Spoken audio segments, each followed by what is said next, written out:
Quantos estão aqui de coração aberto e prontos para ouvir algo da parte de Deus nessa noite? Diga amém. Louvado seja Deus. Eu aceitei esse convite do pastor Sandro, porque eu fiquei sabendo que o pastor Aguiar vai pregar sábado que vem aqui. Então, se eu fizer qualquer besteira ou falar qualquer besteira, ele arruma tudo sábado. Então, está tudo bem. Vamos abrir a palavra do Senhor no Evangelho segundo escreveu Lucas, e vamos ler uma porção da palavra de Deus, muito conhecida, muito importante, porque trata-se de um princípio de tudo. Como o pastor Sandro falou aqui nesta noite, a respeito do pastor Márcio Lima, se essa igreja existe, é porque um dia ele tomou a iniciativa, obedeceu a Deus, veio para essa região e começou esse trabalho. Mas esse texto de Lucas também foi uma iniciativa da qual nós temos que nos atentar para alguns princípios que ele pode nos ajudar nessa noite. Você poderia se colocar de pé, só para dar uma...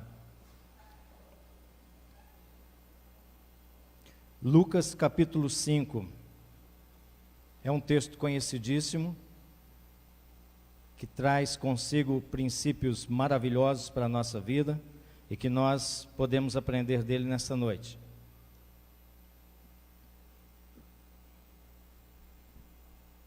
Lucas capítulo 5, versículo 1, diz assim a palavra do Senhor: E aconteceu que, ao apertá-lo a multidão, para ouvir a palavra de Deus, estava ele junto ao lago de Genezaré.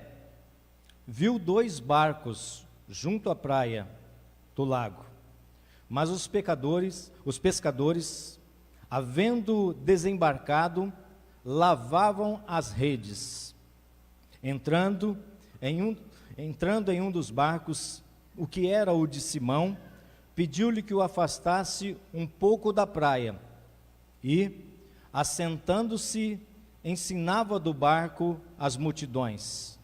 Quando acabou de falar, disse a Simão: Faze-te ao largo e lançai as vossas redes para pescar.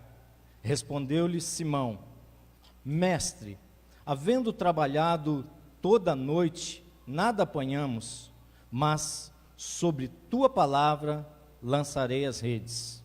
Isto fazendo, apanharam grande quantidade de peixes, e rompiam-se-lhes as redes. Então, fizeram sinais aos companheiros do outro barco, para que fossem ajudá-los, e foram. Encheram ambos os barcos, a ponto de quase irem a pique. Vendo isto, Simão prostrou-se aos pés de Jesus, dizendo: Senhor, retira-te de mim, porque sou pecador. Pois, à vista da pesca que fizeram, a admiração apoderou-se dele e de todos os seus companheiros, bem como Tiago e João, filhos de Zebedeu, que eram seus sócios. Disse Jesus a Simão: Não temas, doravante, serás pescadores de homens. E arrastando eles os barcos sobre a praia, deixando tudo, os seguiram. Fecha os teus olhos, abre o teu coração. Pai, te louvamos nesta noite. Estamos aqui por tua vontade, por tua decisão, para que nós, nesta noite, possamos estudar, compartilhar e aprender um pouco mais da sua palavra. Senhor, nesta noite, eu peço que toda inquietação do coração, ó Deus, ela seja apaziguada agora, para que, ó Deus, haja espíritos atentos, almas latentes e, ó Deus, corações preparados para receber a boa palavra do Senhor. Não eu, Senhor, mas o Senhor, ó Deus, oferece a teus filhos nessa noite algo que os console, algo que os abençoe, algo que os mude, algo que os transforme em pessoas melhores, tais como pessoas que estão se tornando a tua imagem e a tua semelhança, Senhor. Nesta noite, faze isso para a glória e louvor do teu nome. Amém e amém. Deus te abençoe. Pode sentar-se. Queridos, o contexto desse texto, ele é realmente o início do ministério do Senhor Jesus. O Senhor Jesus, como todos sabem, nasceu de uma virgem, sem pecado, viveu sem pecado, esperou 30 anos para dar início ao seu ministério de salvação de toda a raça humana. Mas ele precisava começar de alguma maneira. Então, a palavra de Deus diz que antes dele veio um precursor, veio João Batista. João Batista chegou, preparou o caminho, aterrou os ermos, fez com que as coisas ficassem preparadas, apareceu o Senhor, foi batizado por Jesus e logo posteriormente, foi batizado por João e logo posteriormente esse enfrentou a cadeia. Enfrentou a cadeia por ser o homem que ele era, um homem de firmeza, um homem de fibra, um homem que tinha audácia nas suas palavras e que não encurtava os seus dedos perante os reis da época. Após João ser preso, imediatamente o Senhor Jesus, sendo levado para o deserto, passado por 40 dias de provações, tentações, e tendo sido ele aprovado pelo Senhor, começou e rompeu o seu ministério. Rompeu o seu ministério pelas regiões da Galileia. Ele começou seu ministério fazendo alguns sinais, algumas curas, fazendo algumas coisas maravilhosas, e ao começar o seu ministério, ele chega certo dia na sinagoga, ali em Nazaré, e chega ele ao horário de haver todo o trabalho da sinagoga. Quando chega o momento de se ler a lei, de se ler as escrituras, diz esse mesmo livro de Lucas, um capítulo antes, aí no capítulo de número 4, que é dado a ele o livro do profeta Isaías. Então, ele cata o livro do profeta Isaías e lê o texto do profeta Isaías, que diz assim: o Espírito do Senhor está sobre mim, pelo que me ungiu para evangelizar os pobres, enviou-me para proclamar libertação aos cativos, e restauração e dar vista aos cegos, e pôr os oprimidos em liberdade, e apregoar o ano aceitável do Senhor. Naquela época, eles esperavam pelo Messias, o rei que haveria de vir, o Messias prometido pela lei, e diz que toda a sinagoga estava preparada e tinha uma cadeira lá preparada para quando o Messias chegasse, ele sentasse nessa cadeira. E diz que ele catou o texto, segundo os historiadores, leu o texto e disse isso: o Espírito está sobre mim. Leu esse texto e parou aqui a apregoar o ano aceitável do Senhor. Se você quiser ler em casa o capítulo anterior, você vai ver isso. Dito isso, ele foi e sentou-se na cadeira do Messias. Todos ficaram espantados devido à atitude dele de tomar o lugar do Messias. E uns olharam para eles e ficaram espantados. Isso é blasfêmia? Como que ele faz tal coisa? Quem é esse para fazer tal atitude? E o Senhor Jesus estava simplesmente falando de si, e diz que o pessoal da sinagoga se revoltou, pegou tirou, levou-o para fora e simplesmente levou-o até um alto ponto, aonde queriam atirá-lo de cima de um alto pináculo, e ele simplesmente viu que eles não entenderam, passou por sobre eles e foi embora. Mas acontece que quando ele leu esse texto, que está em Isaías 62, ele leu que o Espírito estava sobre ele para evangelizar, para pregar, para pôr em liberdade, para dar vista aos cegos e apregoar o ano aceitável do Senhor, e parou aí. Só que o texto de Isaías não diz que é somente até aí. O texto de Isaías diz que é para ele apregoar o ano aceitável do Senhor e o dia da vingança do nosso Deus. Mas por que que o Senhor Jesus não se referiu totalmente ao versículo? Porque não era chegado, não era o momento, não era o momento de falar o dia da vingança do Senhor. O dia da vingança do Senhor é depois. Agora é o tempo do ano aceitável, do ano favorável, do ano a qual Deus nos aceita, do ano a qual Deus abre novamente os braços para nós. E para isso, para fazê-lo, ele precisava chamar pessoas, ele precisava iniciar um ministério, ele precisava compor esse time, ele precisava levantar seus discípulos. E ele dá prosseguimento, e no texto que nós lemos, é exatamente isso que ele vai fazer. Ele chega ali pelas bandas da Galiléia. O texto aqui descrito não escreve, mas o texto paralelo, sinótico, no Evangelho de Marcos, diz no capítulo 2, que ele passa por ali, e ele encontra dois irmãos. Ele encontra Simão e André. E depois, um pouco mais adiante, ele chama eles e diz: vinde após mim, e eles vão. Um pouco mais adiante, eles passam à frente e encontram mais dois irmãos. Agora, encontra Tiago e João, filhos de Zebedeu.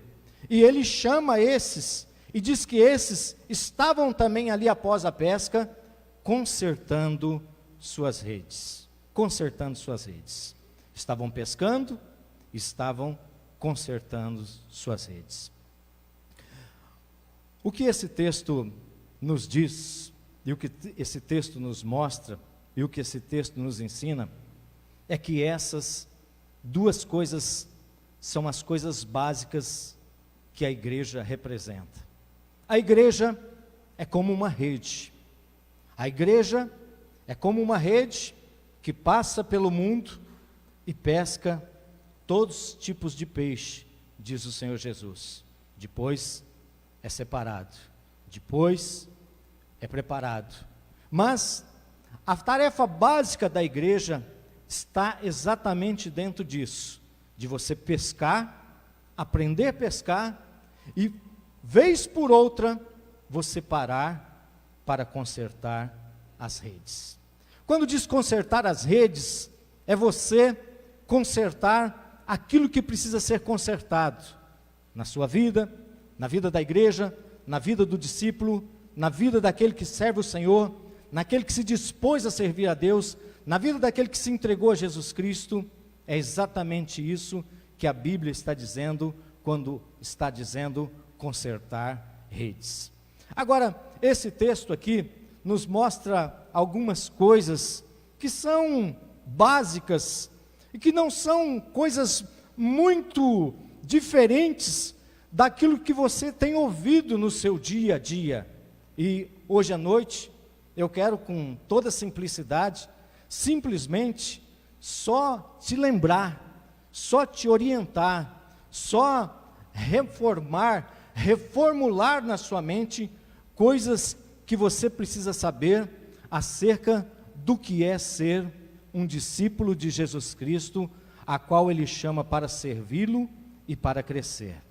Deus, ao chamar esses homens, Ele olha para aqueles homens que estão simplesmente a trabalhar, estão ali não estão parados, não estão ociosos, não estão indiferentes à vida, não estão vendo a banda passar, estão trabalhando. Essa é uma característica de quem Deus chama para a obra dele. Quem Deus chama para a obra dele, Deus chama para trabalhar. Trabalhar. Deus não nos chama para simplesmente ficarmos a ouvir, aprender e não ensinar, mas a trabalhar. Jesus Cristo ama quem trabalha. Deus ama quem trabalha. O Senhor Jesus disse: o meu Pai trabalha até hoje. Até hoje. Deus está trabalhando, o Senhor está trabalhando, essa igreja está trabalhando. Eu acompanho, eu observo, eu congreguei aqui, eu sei a história dessa igreja, eu me emociono com a história dela, eu vejo o resultado do trabalho dessa igreja, porque aqui é uma igreja que eu vejo o povo trabalhando. E é isso que vocês têm que fazer, motivar os outros que chegam sempre a trabalhar. Eu conversando com alguns amigos e analisando algumas situações de igrejas, chegamos a uma triste conclusão: as igrejas não estão crescendo porque elas não querem trabalhar, não querem mais trabalhar, não querem se envolver no serviço. E quando Deus chama esses homens, eles olham para eles estão trabalhando e os chama novamente a trabalhar. Agora é interessante que, se você olhar para esse texto, você vai ver que Deus chama para crescer quem trabalha, mas Deus chama para crescer com Ele quem quer aprender.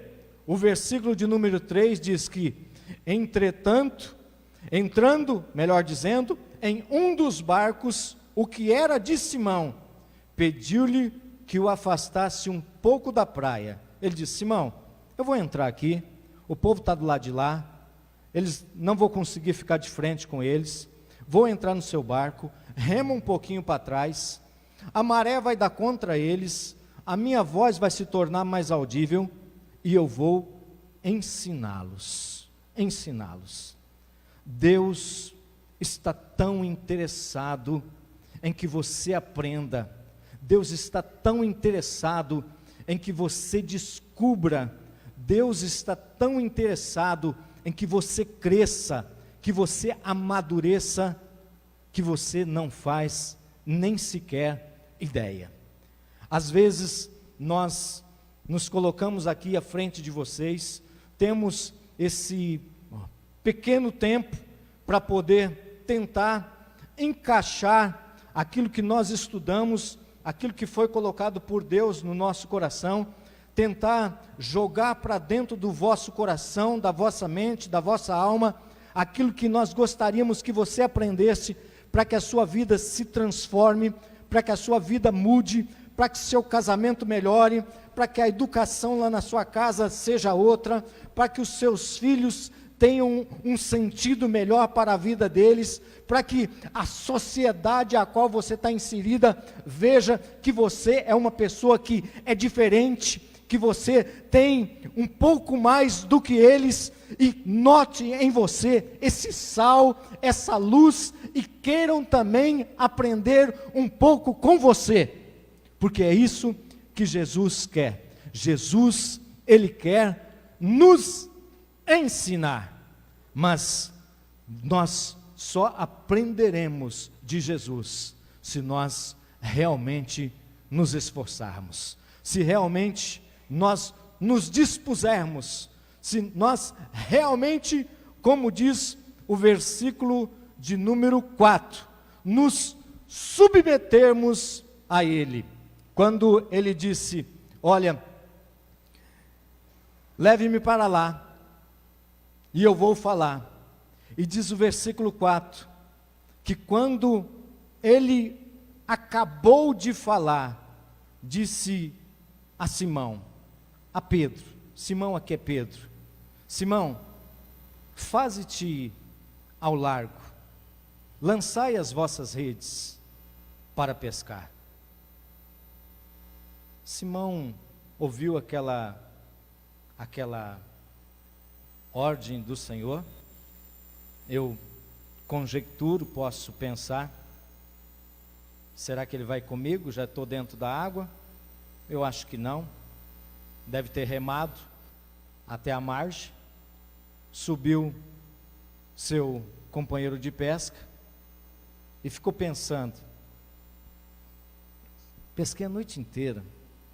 O texto diz aqui, versículo 5, ele relutou com Deus, ele disse: Senhor, havendo eu trabalhado a noite inteira, eu varri esse lago de um lado para o outro, puxando minha rede, e nada eu apanhei, nada nós apanhamos, mas sob tua palavra eu lançarei as redes.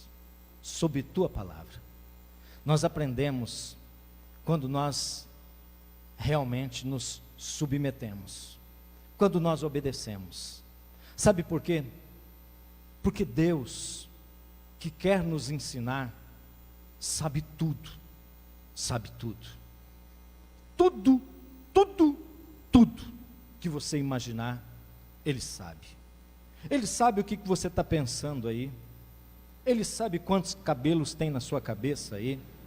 Ele sabe o estômago de quem está roncando aqui. Ele sabe. Mas Ele sabe também aonde é que estão os peixes. Ele sabe onde que estão os peixes. Foi Ele que disse para aquele grande peixe: vai lá, pega meu profeta chamado Jonas e leva ele para dar um rolê de submarino marinho. Leva ele. Foi ele que disse. Foi ele que disse para Simão, quando perguntaram, inquiriram o Senhor Jesus, estão perguntando se o Senhor não paga tributo, se o Senhor não paga imposto. Ele respondeu: sim, pago, tal. Ele pegou e falou: vai lá, pega a vara, pesca um peixe, abre a boca dele, pega a moeda e paga a conta. Ele sabe onde estão os peixes, ele sabe onde que estão as coisas. Deus sabe onde é que estão os problemas, Deus sabe tudo, e Ele pode resolver. Essa é a boa notícia para você. Deus pode resolver. A versão NVI diz assim: aonde as águas são mais fundas, passa a rede lá, passa a rede lá. E sabe o que aconteceu? Eles passaram, e quando passaram, o versículo 6 diz que, fazendo isso, apanharam grande quantidade de peixes que se lhe rompiam as redes. Quando Deus mandar, faz. Quando Deus falar, ouve. Quando Deus pedir, dá. Quando Deus tocar, aceite Deus tocando, porque Deus sabe todas as coisas. Deus sabe como você chegou aqui nessa noite, Deus sabe qual a inquietação do seu coração, Deus sabe como que está a sua vida, Deus sabe como que está a ansiedade quanto ao dia de amanhã, quanto à situação que está por vir. Deus sabe, e Ele pode simplesmente te ajudar. É só você entender que com Ele você trabalha, com Ele você aprende, e a Ele você submete-se, obedecendo Ele, e assim Ele faz a sua parte. Agora é interessante que aqui, quando aconteceu tudo isso, apanharam aquela grande quantidade de peixe, que quase se lhe rompiam as redes, eles falou: deu um sinal para o barco lá de fora, e falou: ei, ajuda aqui, corre, corre. E eu acredito que quem estava no barco com Pedro era André. E o André juntando a rede de um lado, tentando puxar do outro, e aquele negócio, peixe para todo lado pulando. E o Pedro com os olhos desse tamanho, regalado. Eu nem sabia que tinha peixe desse tamanho aqui. Eu não fazia nem ideia de quão grande era a quantidade que tinha aqui de peixe. E aí vem o povo de fora. Vem o povo de fora. E sabe o que o povo de fora vem? O povo de fora vem para cooperar, para ajudar, para montar uma equipe. Você está aqui, é para isso, é para cooperar. Você está aqui, é para ajudar.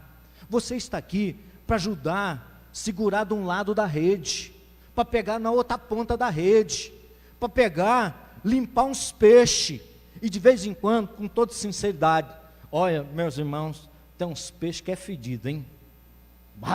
Pelo amor de Deus, tem uns peixes que fedem, mas nós fomos chamados para limpar esses peixes, fomos chamados para ajudar essas pessoas, porque nós não devemos nos esquecer que um dia nós também fomos peixes, um dia nós também fomos pescados, um dia nós também demos trabalho, um dia nós também éramos pessoas mal cheirosas, pessoas horríveis.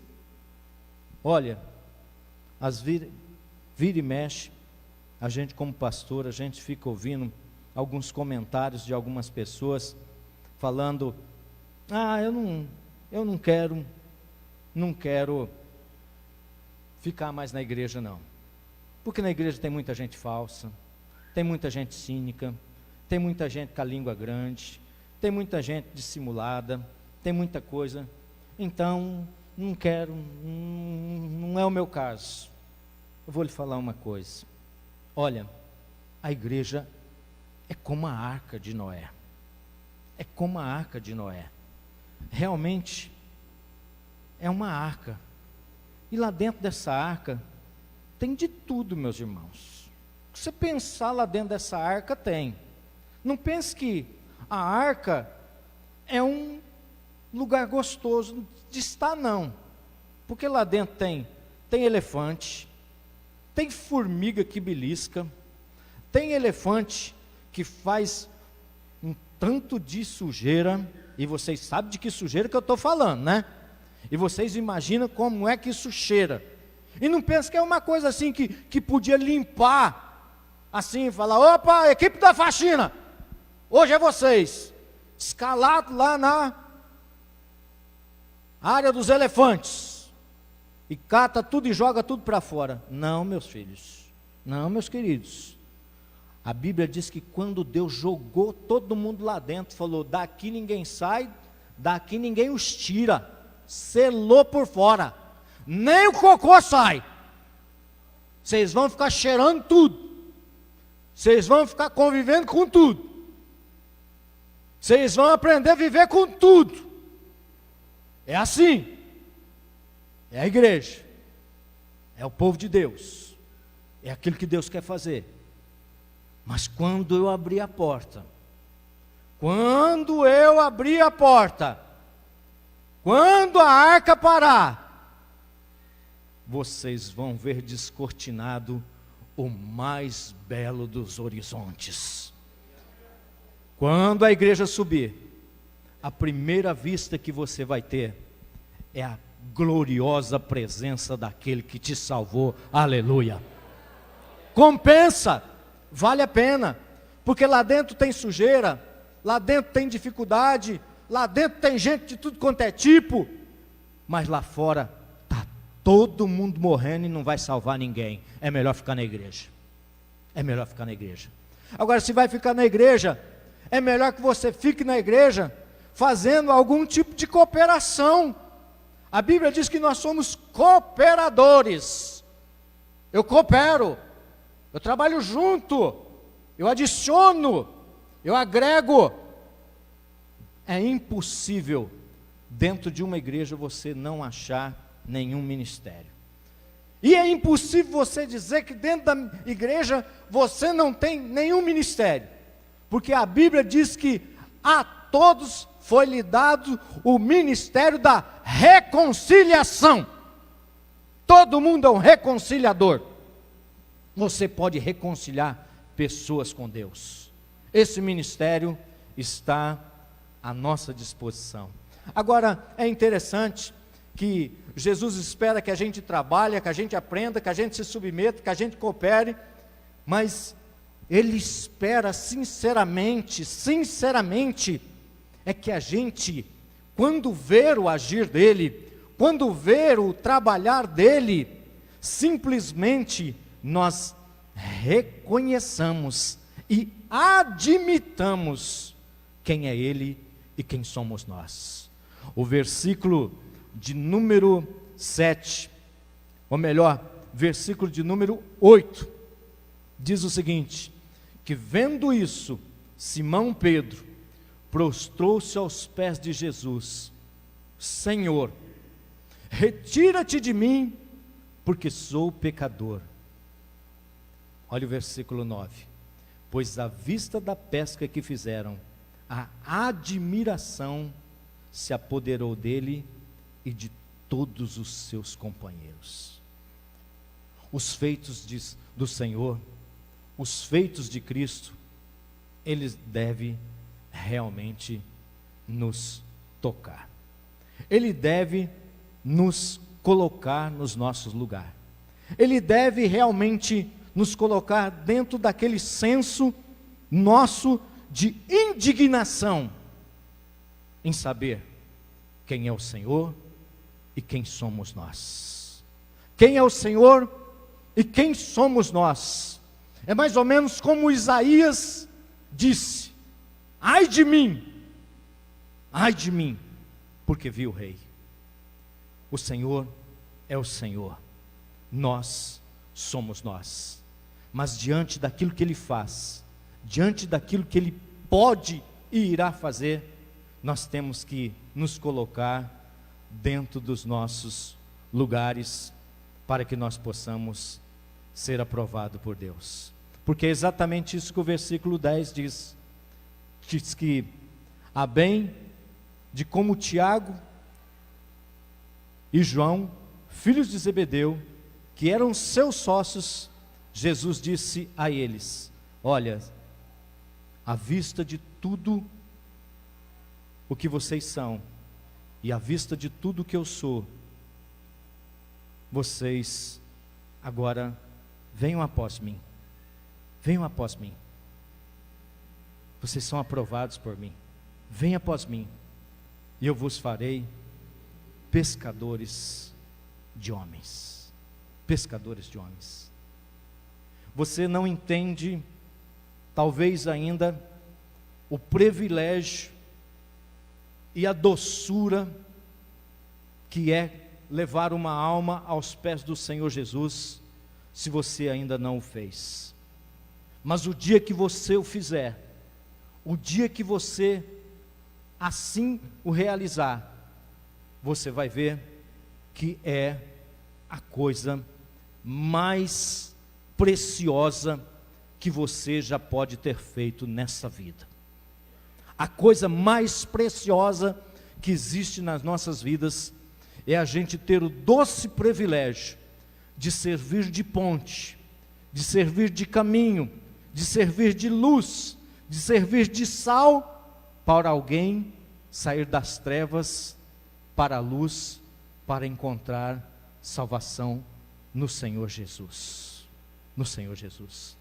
O Senhor Jesus falou: vocês são aprovados, agora vocês venham após mim, vocês venham após mim, e eu vos farei pescadores de homens. Pescadores de homens. E eles simplesmente aceitaram. Mas aceitaram de uma frontal decisão, que diz um outro texto que diz que eles imediatamente